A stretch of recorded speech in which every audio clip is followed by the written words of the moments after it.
Hello everyone, welcome back to my channel. आज की class में हम हिंदी का एक बहुत ही इंपॉर्टेंट चैप्टर पढ़ने वाले हैं जो कि सारे एग्ज़ाम पॉइंट ऑफ व्यू से इम्पॉर्टेंट है आपके। आप जिस भी एग्ज़ाम में बैठते हैं और उसमें अगर हिंदी आता है तो ये क्लास आपके लिए बहुत ही इम्पॉर्टेंट है। तो आज का हमारा टॉपिक है हिंदी की व्युत्पत्ति एवं अर्थ। तो आइए शुरू करते हैं आज की क्लास।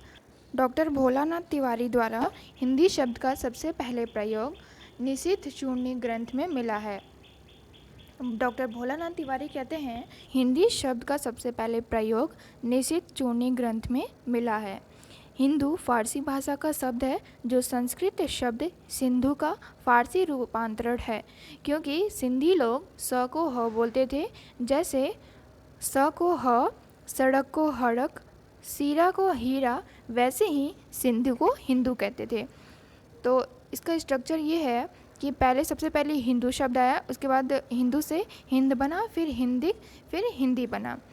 तैमूरलंग के पोते सरफुद्दीन यलजी ने 1424 में जफ़रनामा ग्रंथ लिखा, जिसमें हिंदी शब्द का सबसे पहले जिक्र किया गया। देखिए, हिंदू शब्द का सबसे पहले जिक्र जो था वो निशिथ चूर्णी ग्रंथ में हुआ, वही हिंदी शब्द का सबसे पहले जिक्र जफ़रनामा ग्रंथ में हुआ, जिसको सरफुद्दीन यलजी ने 1424 में लिखा था।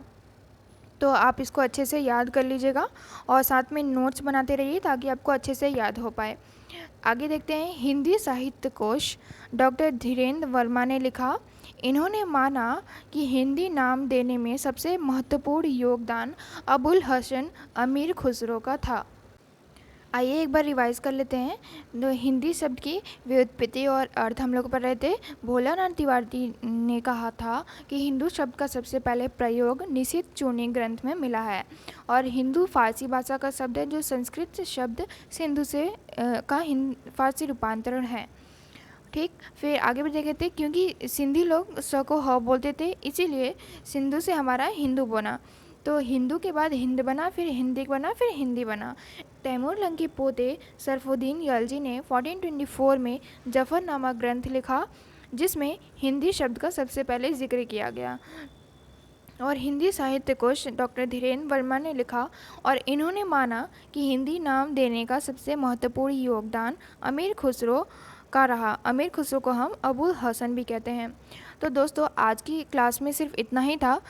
तो मिलते हैं नेक्स्ट क्लास में। अगर आपको कोई डाउट हो तो कमेंट में पूछ सकते हैं। Thank you, thanks for watching my video.